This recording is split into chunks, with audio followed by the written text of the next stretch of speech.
Welcome to Old Time Radio Classics. Tonight's episode takes us 30,000 feet into the air for a white-knuckle thriller from May 1943. Death Flies Blind aired on May 4th, 1943, at the height of World War II. Just days earlier, U-boats had suffered devastating losses in what historians would call Black May, the turning point of the Battle of the Atlantic. Our star tonight is Richard Dix, one of Hollywood's most commanding leading men. Dix earned an Oscar nomination for the 1931 epic Cimarron, the same film that took home Best Picture that year. Standing 6 feet tall with a voice that could fill a theater, Dix was the perfect choice for tonight's wartime thriller. The premise is pure wartime paranoia. A Navy lieutenant boards a routine flight from New York to Philadelphia with his fiancée. Also aboard is an elderly millionaire carrying plans vital to the American war effort, specifically designs for submarine freighters that could turn the tide against the U-boat menace. But somewhere over the Atlantic, the passengers make a horrifying discovery. The pilots have vanished. The cockpit is empty, and the plane is headed not toward Philadelphia, but toward Nazi Germany. John Dixon CARR, the master of locked room mysteries, crafted this claustrophobic nightmare. The script plays on every fear Americans had in 1943. Enemy agents hiding in plain sight, the vulnerability of air travel, and the ever-present threat of the Nazi war machine. Fasten your seatbelts for Death Flies Blind.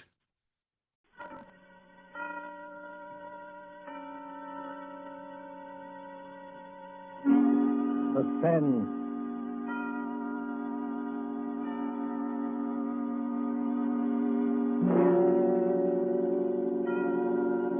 This is the man in black, here again to introduce Columbia's program, Suspense. Heading our starring Hollywood cast this evening is Mr. Richard Dix, who appears as a United States naval officer who found himself in a remarkable predicament on what should have been an uneventful flight from New York to Philadelphia. As fellow passengers aboard the airliner are Miss GALE Page is a girl named Monica, and Mr. MONTAGU Love, who plays that aged and domineering millionaire Silas Naylor. A story by John Dixon CARR called Death Flies Blind is tonight's tale of suspense. If you have been with us on these Tuesday nights, you will know that suspense is compounded of mystery and suspicion, dangerous adventure. In this series are tales calculated to intrigue you, to stir your nerves, to offer you a precarious situation, and then withhold the solution until the last possible moment. And so it is with Death Flies Blind and the performances of Richard Dix, GALE Page, MONTAGU Love, and our other players, we again hope to keep you in suspense.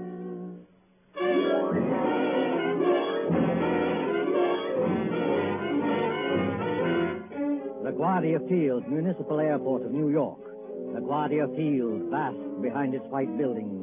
On a gray spring afternoon when rain splashes across the runways, dims the sky, and spatters on the wings of a great silver-painted airliner waiting beyond. Already as the limousine bus from the New York terminus slowly draws up to the waiting shed, you can hear the loudspeaker. 72, New York to Los Angeles. The big limousine bus, besides its driver, contains only two persons. One is a tall young man in United States naval uniform, with the stripes of a lieutenant commander around his sleeve. The other is a tall and dark-haired girl, her face a little frightened in the blue. Flight 72, New York to Los Angeles. Plane ready to take off at gate number 6. Have your tickets ready, please. That can't mean us. Now, take it easy, Monica. We're not too late. They won't go without us. No, I mean it says New York to Los Angeles. That's right, Monica. Oh, we're only going to Philadelphia. You're still right, my dear. I arranged for a special stop at Philadelphia. It won't take long, and then they go on non-stop from there. Say, that's just it. Who's going on from there? Oh, you'd be surprised. The airport bus must hold 20 people, but there's nobody in it except ourselves and the driver. Who's going on to Los Angeles or anywhere else? We're going to tell you about that, Monica. All right, miss. All right, sir. Hop under that shed and out the door on the other side. Oh, got your tickets ready? Yes, I got them. All set, Monica? The rain is certainly coming down. Do they take off when it rains like this? Oh, miss, a little rain don't bother them. What does bother them is unsettled weather at other places. You mean it's perfectly safe? They never take off, miss, unless it is safe. You better hurry up now.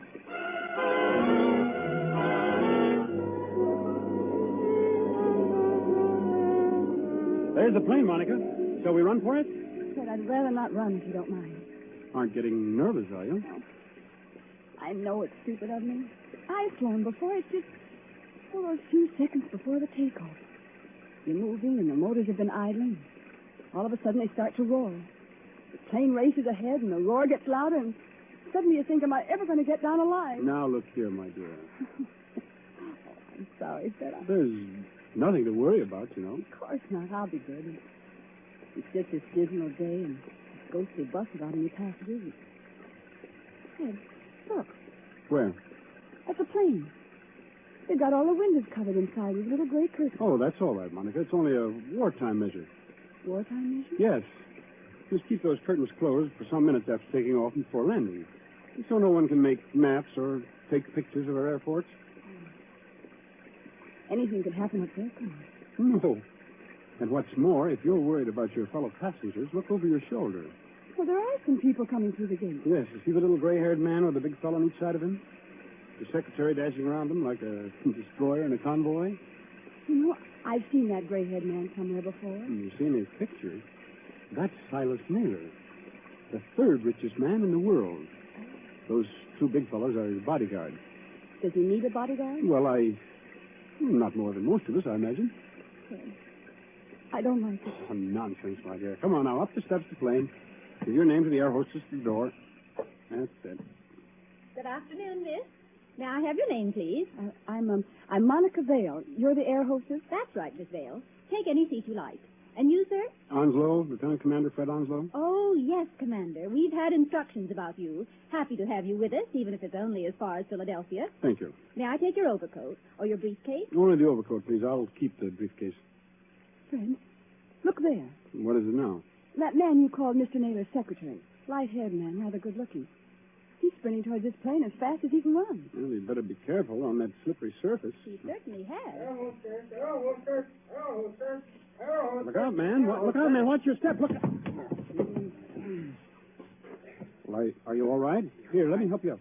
I'm all right, thanks. Perfectly all right. Air hostess. Yes, sir. My name is Michael Shepard. I'm Mr. Naylor's secretary, and I think there must be some mistake here. Mistake, sir? Yes. When Mr. Naylor travels, he's in the habit of booking every seat in the plane to ensure privacy. Yet we seem to have 2 extra passengers. Well, I'm afraid that's my fault, Mr. Shepard. Indeed, sir.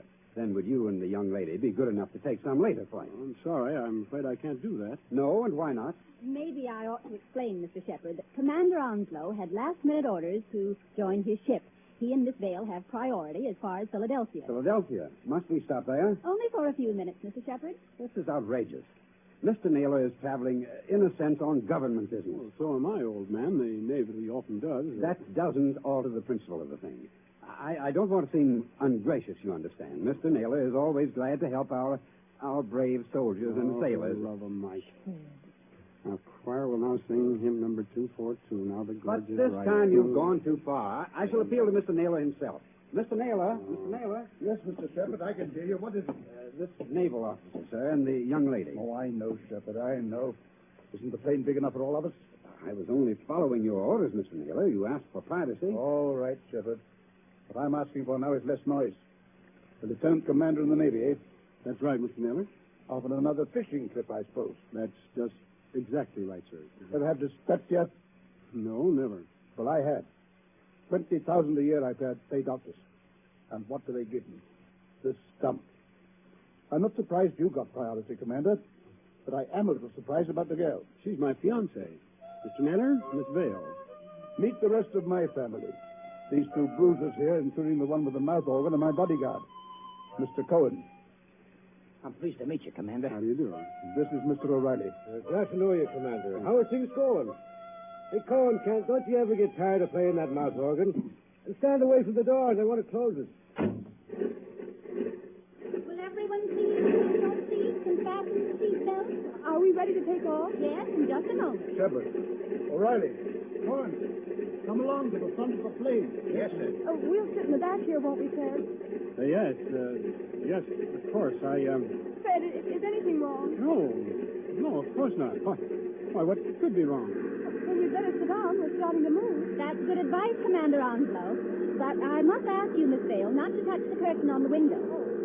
How soon before we can open the curtain? As soon as we're well away from New York.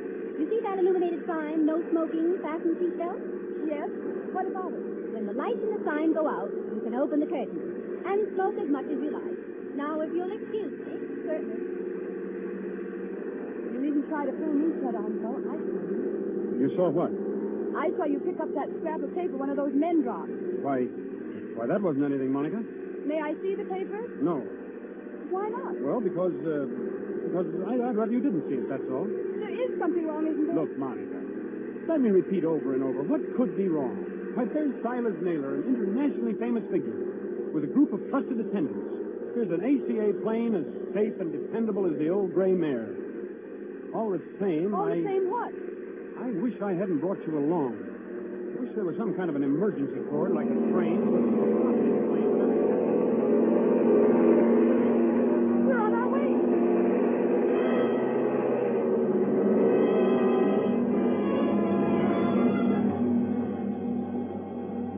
Minutes, 30 minutes, 40 minutes.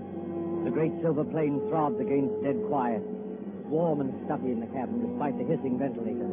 Dim white reading lamps shine down on a double row of cushioned chairs along one side and a single row of cushioned chairs along the other. Ahead, above the closed door to the pilot's control cabin, the red glowing sign still warns against opening those curtains. Aft in the plane sits Commander Onslow, his eyes fixed on the clock under that illuminated sign.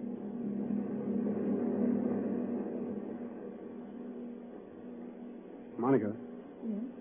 What? It's not exactly all right. Fred, why do you say that? Because we should have been in Philadelphia 5 minutes ago. At least we should have been circling over the field. And we're not? No. Well, we're still 10 or 12,000 feet up if the pressure in my eardrums count for anything.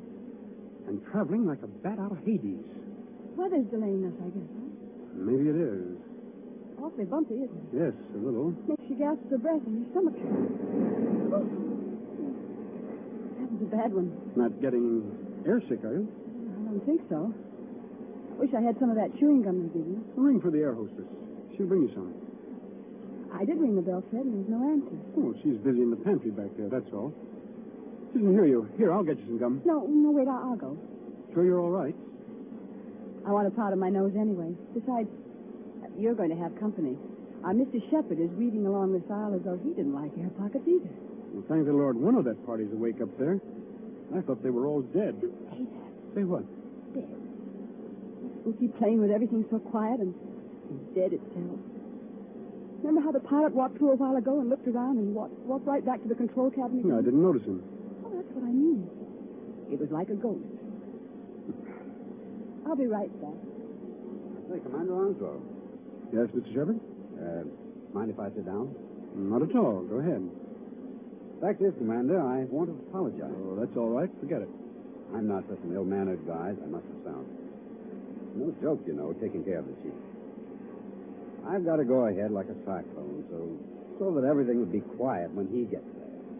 And it's a great responsibility, too. I can imagine. I go on these long trips. There's the chief, half asleep, and O'Reilly reading detective magazines and Cohen with his mouth organ. Doesn't that mouth organ bother the old boy? No, he likes it. Especially when Cohen plays the old square dances. Chief's a great man in his way. I was just wondering about that. Wondering what? Is it true? Stop me if I'm talking out of turn. Go ahead. We can trust the neighbors.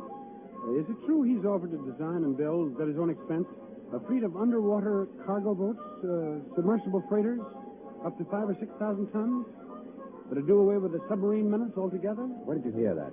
Oh, just rumor. Is it true? Yes. It's true enough. You see, Mr. Shepard, I'm one of the few people who believe that plan is practical. But there must be a lot of people who would like to see Mr. Naylor put out of the way. There are, Commander. Only they can't get at him. You're quite sure of that? Dead sure.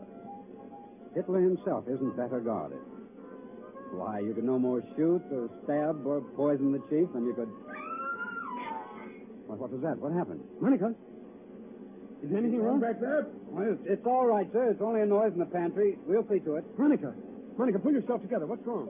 It's that air hostess, Miss Lee. Well, what about her? She's lying back in the pantry among the broken dishes with her head all over blood.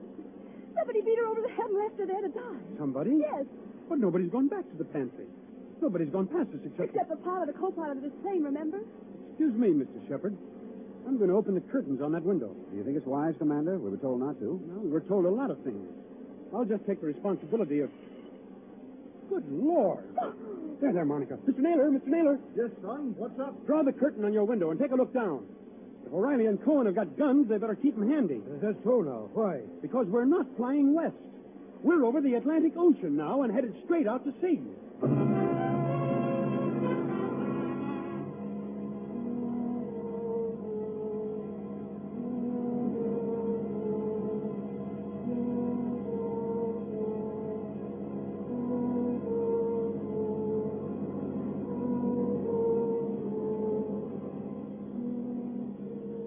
Gray waters, thin clouds. We must be miles and miles away from land. We are miles away from land. Does anybody here know anything about first aid? I do, Commander. I studied medicine in the old days. Then you better go back and look after the hostess. You join Mr. Naylor. Steady, Monica. Oh, I'm all right. It's this horrible blind feeling, that's all. There, Pocket, look out. See here, Commander. We're over the ocean. What the devil's going on here, eh? You were being kidnapped, Mr. Naylor. That's my guess. Kidnapped, did you say? Ah, come off it, Commander. We ain't as dumb as that. The pilot and the co-pilot of this plane are fakes. They've replaced the real officer. On a dark day like this, with their raincoat collars turned up, they could have gotten away with it. And hijacked us straight off the airfield. Is that it? Yes, I'm afraid so. The hostess must have spotted one of them and knocked her out. Now, what about the Air Force? Wouldn't they know a plane was missing? Oh, not until we failed to show up at Philadelphia. The pilot would report by radio telephone about, 15 minutes out of New York. But after that, silence. Excuse me, Commander. You say these two fake pilots are still aboard? In that compartment there with the closed doors? Yes, that's right. Well, what are we waiting for, Cohen? We'll get to work on them? You said it, Barney. Now, wait a minute, both of you. You wouldn't be trying to stop us, would you, Commander? The one thing we don't want is a gunfight 12,000 feet up. Can any of you fly a plane? No, not one of us. Well, neither can I. So if anything happens to those two pilots, how are we going to get down? I see, young fellow. Well, what are you going to do? First of all, we'll try rapping on the door. Have your gun ready. You can count on that, sir. Fred, listen. Be quiet, Monica. Has this anything to do with the scrap of paper you picked up off the floor? What scrap of paper, Commander? Never mind, sir. Why, this door, it's unlocked. Unlocked? Now, don't take any fool chances, young fella. The way I always did when I was your age. Stand to one side when you open that door. Let Cohen and O'Reilly take care of it. Good Lord. Well, the control cabin is empty. There's nobody at the controls. You mean we're flying without a pilot? Yes. See that stick move back and forth?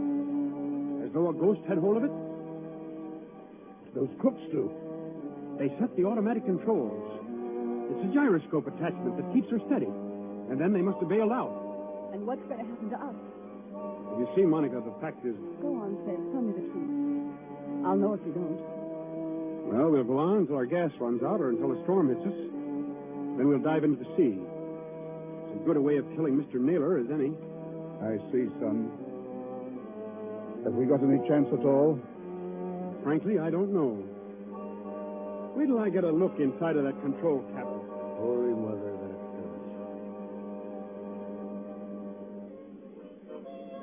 does. Cohen, stop it. Stop it! Yeah, Mr. Naylor?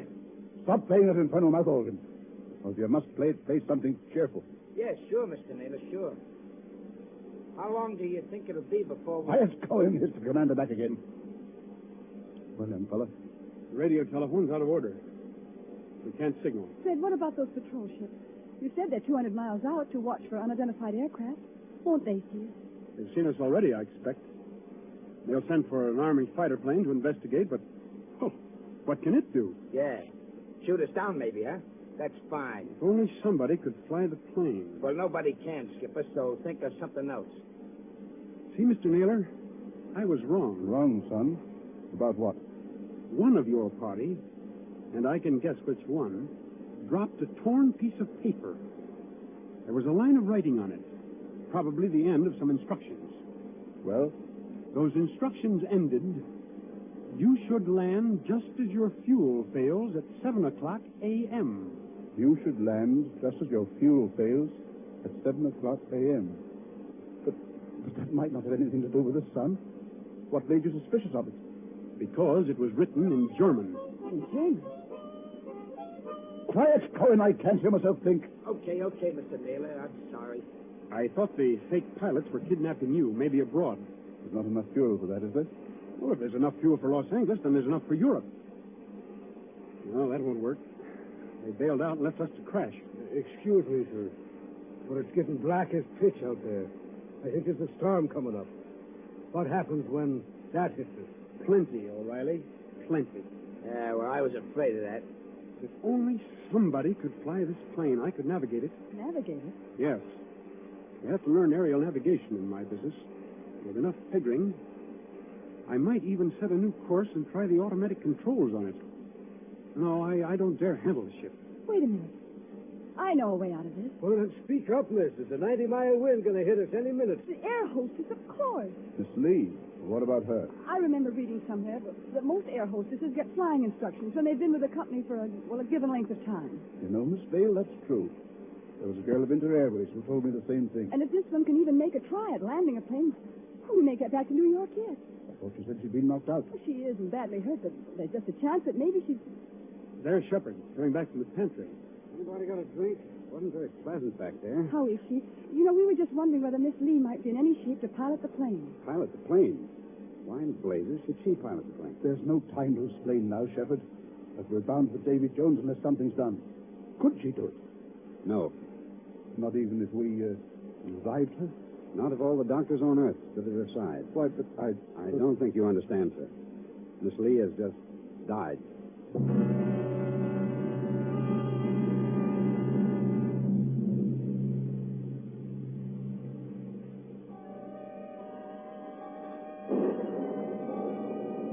Dim singing of wind above the clouds, then storm with a white eye of lightning at the windows.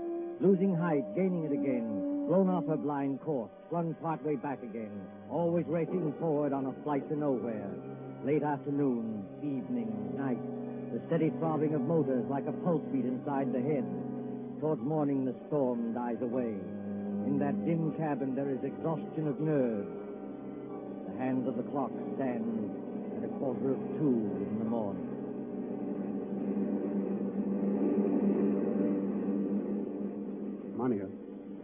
Monica, wake up. What? Oh. It's Fred. Now keep your voice down. Have I been asleep? Yes, for a couple of hours. They say condemned criminals sleep on the night before their execution. Where are the others? I was a boy back home in the county down there. My father used to say to me, "Barney O'Reilly," says he, "did you ever see a banshee? A banshee," says he, "is the old woman that lets you know when you're going to die." Pipe down, you two. I'm sorry, Mr. Mayor. No offense, Chief. And the man play a quiet game of solitaire without somebody jacking all the time? Flat 9 on red 10. Listen, Monica, and listen carefully. My first idea was right after all. What are you talking about? There's somebody aboard this ship who can fly a plane. Shh. There is. I proved it by the automatic controls. Proved it how? If those controls had stayed as they originally were, the side winds would have blown us clear off our course. But we're still on our course. That shows that somebody's been sneaking in there and setting us right again when we do stray. And you mean... I mean, we're headed for somewhere. We're being taken somewhere. But we may outwit this gentleman yet. Outwit who? Is somebody still talking back there? I'm sorry, Mr. Naylor. Monica's just waked up. None of us can feel very much like sleeping anyway.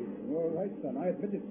Come up here and join me, will you? With pleasure. I think myself in this Clayton's card game, but I still can't make it come out. Oh, what's the use pretending anyway? We know we're in for it. It's this waiting the pitch. Yeah, that goes for all of us, Mr. Naylor. What I'm dreading is the minute when those motors choke and go dead, and we start whirling down. What does it sound like, Commander, when when motors conk out? I've never heard it, Mr. Naylor, but I imagine it sounds like... Listen, I imagine it sounds like that. we're losing height. I can feel it.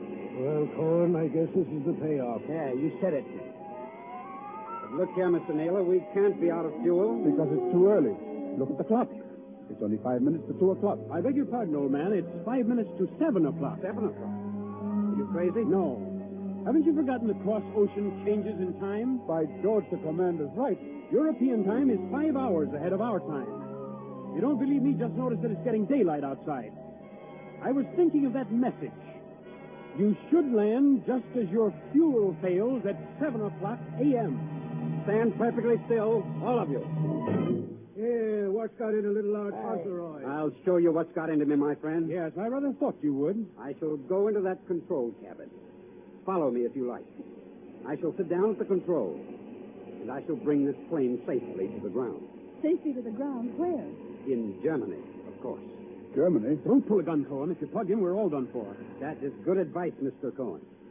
I might add that we're getting closer to the ground every minute. For the love of... Do I take control? Yes, go ahead, but we're following you. Follow by all means.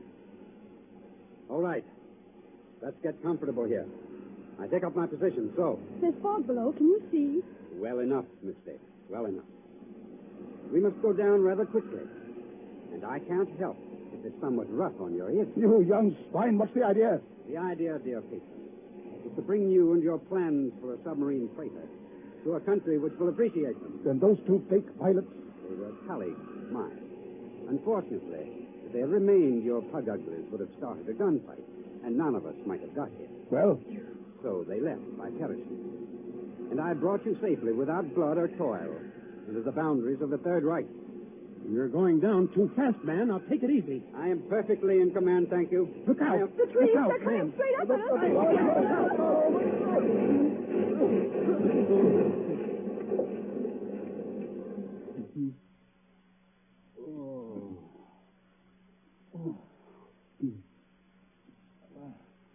Are you all right, Monica? Are you all right? Yes. Oh, only a bit shaken up. We're all okay here, Skipper. Shall I give this guy the works now before they come to get us? No, don't shoot. Let him alone. That also is good advice. And now, my friends, my mission is ended. I stand up on the pilot's chair. I throw open this glass hatch. And to all Germany, to all the world, I cry. Dies ist das gestohlene Flugzeug im Begriff zu landen auf Feld Nummer 21. Heil Hitler. Well, strike me blind if it ain't another one. Yeah, first Rudolph S. and all this bloke. What do you suppose they want over there? English. Why are you speaking English? Why, Coffee? It's an even habit we've got in this country. This isn't England. Oh, yes, it is. Better climb out of here and with your hands up. But it can't be. I followed the course laid down on those instruments. Unfortunately, old man, I altered our course last night. Keep back, Shepard, or you may get a bullet in the head yet. Your instructions were all right, but they didn't tell you about the 5 hours difference in time. When we got to the right navigation point, I let the fuel out of the tanks and made you think we were landing in Germany. You know, there's nothing like having a good Nazi for a taxi driver, is there?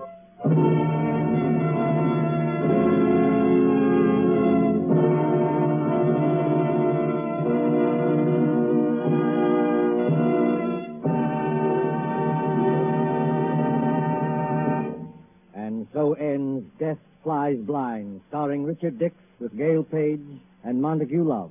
Tonight's tale of Suspense.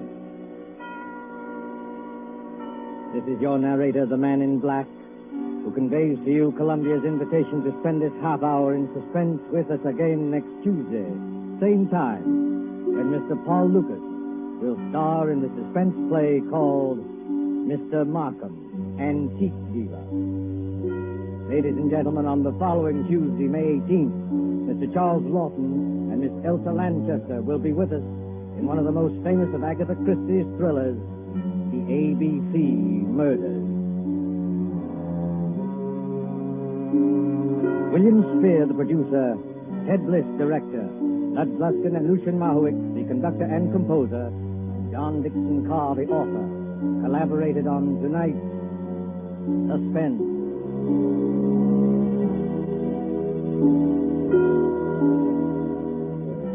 This is the Columbia Broadcasting System.